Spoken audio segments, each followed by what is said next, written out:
آگے بڑھتے ہوئے آپ کو بتائیں گے، سعودی عرب میں حج کی تیاریاں حتمی مراحل میں داخل ہو چکی ہیں۔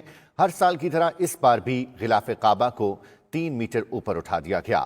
آج سعودی عرب کے شہزادے خالد الفیصل خانہ کعبہ کا نیا غلاف مبارک بیت اللہ کے متولی ڈاکٹر صالح بن زین العابدین کے سپرد کریں گے، جسے ہر سال کی طرح 9 ذی الحج کو تبدیل کر دیا جائے گا۔ نئے غلاف کعبہ کو سپرد کرنے کی روح پرور تقریب کا انعقاد مکہ مکرمہ میں کیا جائے گا۔ یہ رپورٹ دیکھتے ہیں۔ کعبے کی رونق، کعبے کا منظر، اللہ اکبر اللہ اکبر۔ گورنر مکہ شہزادہ خالد الفیصل نیا غلاف کعبہ آج خانہ کعبہ کے متولی ڈاکٹر صالح بن زین العابدین کے حوالے کریں گے، جبکہ 9 ذی الحج کو غلاف کعبہ کی تبدیلی کی روح پرور تقریب ہوگی۔ خانہ کعبہ کے غلاف کی تبدیلی نماز فجر کے بعد شروع ہوگی۔ غلاف کعبہ پر بیت اللہ کی حرمت اور حج کی فرضیت و فضیلت بارے قرآنی آیات کشیدہ کی گئی ہیں۔ اتارے جانے والے غلاف کعبہ کے مقدس حصے دوسرے ممالک سے آئے سربراہان مملکت اور دیگر معززین کو بطور تحفہ پیش کیے جاتے ہیں، لیکن اس بار کورونا وائرس کی وجہ سے حج کو محدود کرتے ہوئے کسی سربراہ مملکت کو مدعو نہیں کیا گیا۔ غلاف کعبہ ہر سال 9 ذی الحج کو تبدیل کیا جاتا ہے۔ خانہ کعبہ کو غسل ہر سال 2 مرتبہ شعبان اور ذی الحج کے مہینوں میں دیا جاتا ہے۔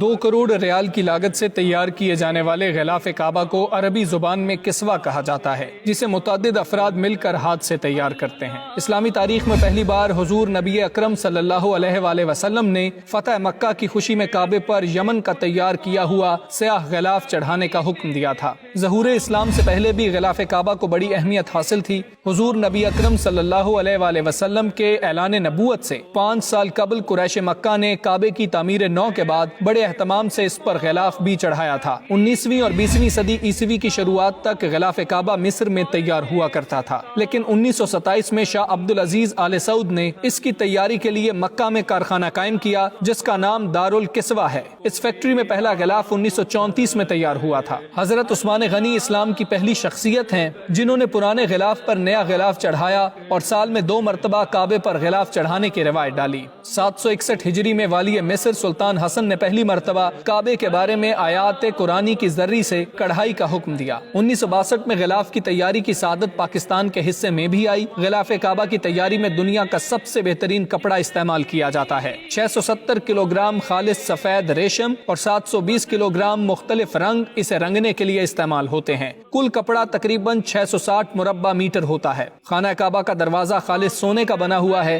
اس کا پردہ نہایت دلکش، جاذب نظر اور دیدہ زیب انداز میں بنایا جاتا ہے۔ غلاف کے چاروں اطراف مربع شکل میں سورہ اخلاص کی کڑھائی کی جاتی ہے۔ غلاف کعبہ کے اوپر حج سے متعلقہ آیات مبارکہ اور اس کے نیچے اللہ سبحانہ تعالیٰ کے نام کندہ کیے جاتے ہیں۔ اللہ اکبر اللہ اکبر۔